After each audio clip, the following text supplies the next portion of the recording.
Next is theory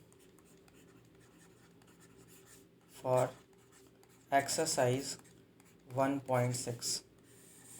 ठीक है, NCERT for class 11 mathematics.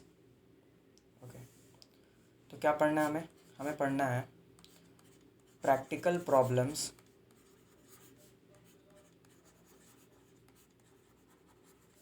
based on union and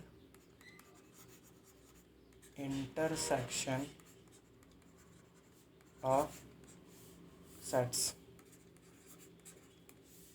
ठीक है, तो स्टार्ट करते हैं.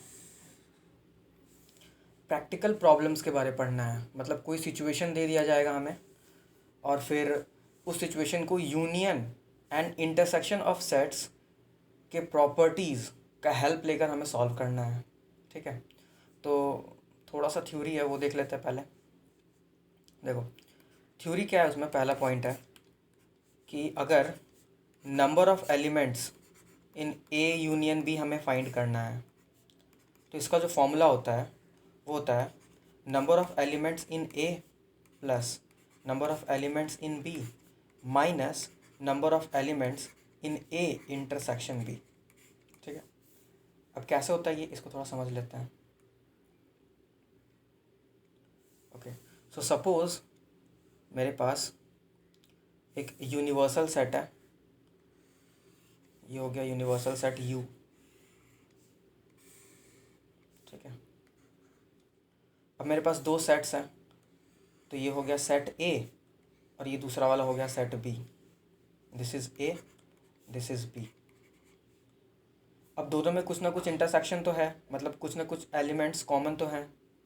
मुझे A यूनियन B चाहिए, तो A यूनियन B में क्या होंगे, A यूनियन B में वो सारे एलिमेंट्स होंगे जो A में भी हैं और वो सारे एलिमेंट्स होंगे जो B में भी हैं. लेकिन देखो बीच में कुछ एलिमेंट्स दोनों के पास है, तो अगर मैं simply number of elements in A plus number of elements in B करूँ ना, तो जो कॉमन एलिमेंट्स है वो दो बार काउंट हो जाएंगे. जैसे कि सपोज़ A में 10 एलिमेंट्स है और B में 5 एलिमेंट्स हैं, लेकिन दो एलिमेंट्स कॉमन है. ठीक है, फॉर एग्जांपल 1 से लेकर के 10 तक A के एलिमेंट्स हो गए. ठीक है, और 9, 10, 11, 12, 13 ये 5 एलिमेंट्स B में हो गए. ठीक है, तो अगर मैं number of elements in A करूँ तो ये तो 10 हो जाएंगे, 10 elements. Number of elements in B करूँ तो ये तो 5 हो जाएगा, 5 एलिमेंट्स हैं. ठीक है, तो 10 + 5 करूँगा तो 15 हो जाएंगे. लेकिन जो A यूनियन B आएगा उस केस में वो तो 1 से लेकर के 10 तक जो कि A में है और 11, 12, 13, तो ये 3 एलिमेंट्स B में, क्योंकि जो दो एलिमेंट कॉमन थे 9 और 10 वो तो काउंट हो गया ना ऑलरेडी A में ही, तो B में अलग से उसको सेट में लिखने का तो कोई मतलब बनता नहीं है. ठीक है, तो उस केस में क्या करते हैं हम, जो भी उन दोनों के बीच कॉमन है ना उनको सब्ट्रैक्ट कर देते एक बार. देखो पहले हमने क्या किया, सारे एलिमेंट्स जो A में हैं जितने भी नंबर ऑफ एलिमेंट्स हैं उनको काउंट कर लिया, तो ये वाले एलिमेंट्स को भी जो कॉमन है वो भी काउंट हो गए. ठीक है, उसके बाद क्या किया, जितने एलिमेंट्स B में हैं उनको काउंट कर लिया, तो फिर से जो कॉमन के एलिमेंट्स हैं वो भी काउंट हो गए. ठीक है, तो कॉमन एलिमेंट्स तो एक बार एक्स्ट्रा काउंट हो गया ना. अगर मैं क्या करता, देखो फर्स्ट केस में सपोज मैंने A काउंट कर लिया, A में टोटल इतने एलिमेंट्स हैं. अब मुझे सेकंड टाइम क्या करना था, सिर्फ इतने ही एलिमेंट्स काउंट करना था, सिर्फ इतने एलिमेंट्स, क्योंकि जो कॉमन है वो तो ऑलरेडी काउंट हो चुका है. लेकिन अगर मैं NB करूँ, मतलब number of elements in B करूँ, तो ये एक बार और काउंट हो जाएगा, है ना. तो उसे सब्ट्रैक्ट कर दिया हमने जो कॉमन था. ठीक है, अब इसका प्रूफ देख लेते हैं, प्रूफ कैसे बताया गया है. तो see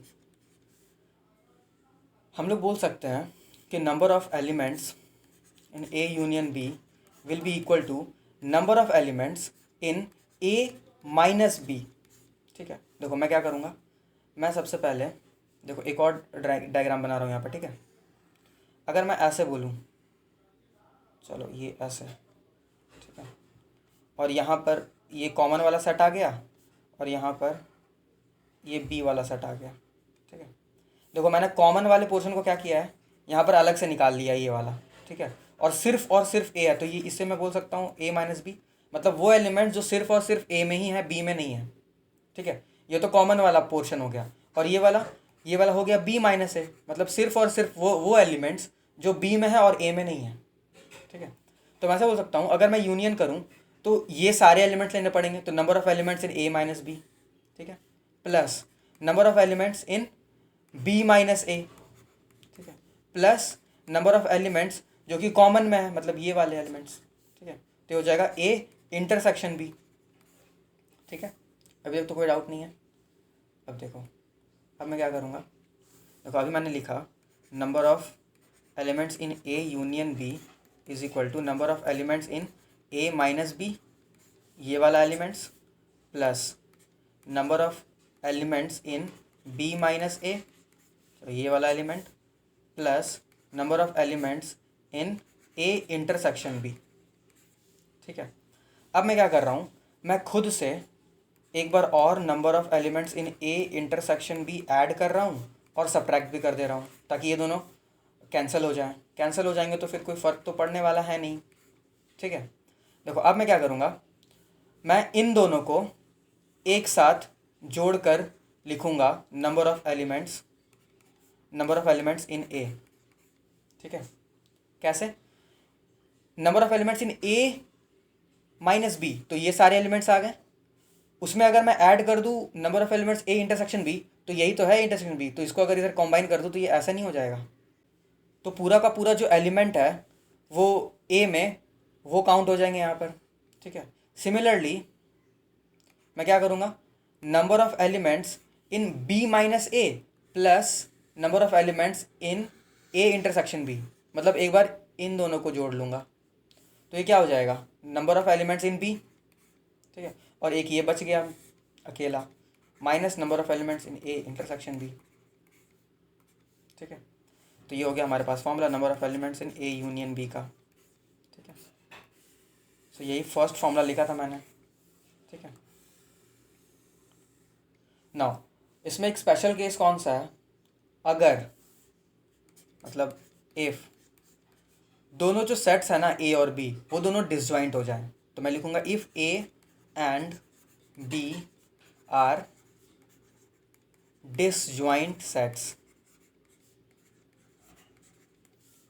this implies number of elements in A intersection B is equal to 0। क्यों, बिकॉज डिसजॉइंट सेट्स में क्या होता है, ए इंटरसेक्शन बी पाई हो जाता है। ए इंटरसेक्शन बी में बी जो सेट है ना, इस सेट में एक भी एलिमेंट्स नहीं होता है, तो नंबर ऑफ एलिमेंट्स कितने होंगे, 0 होंगे। ठीक है, देखो यहाँ पर सिर्फ मैंने ए इंटरसेक्शन बी लिखा है और यहाँ पे number of elements of A intersection B लिखा है, तो दोनों सेम चीज़ नहीं है। यहाँ पर 5 है, यहाँ पर 0 है। ठीक है, तो उस केस में क्या हो जाएगा, उस केस में, इस स्पेशल वाले केस में, ठीक है, क्या हो जाएगा, अच्छा, number of elements in A union B is equal to number of elements in A plus number of elements in B. क्यों होगा ऐसा, क्योंकि सपोज ये यूनिवर्सल सेट है। ठीक है, तो मेरे पास जो ए है, ए यहाँ पर है और बी यहाँ पर है, this is A and this is B, both are disjoint.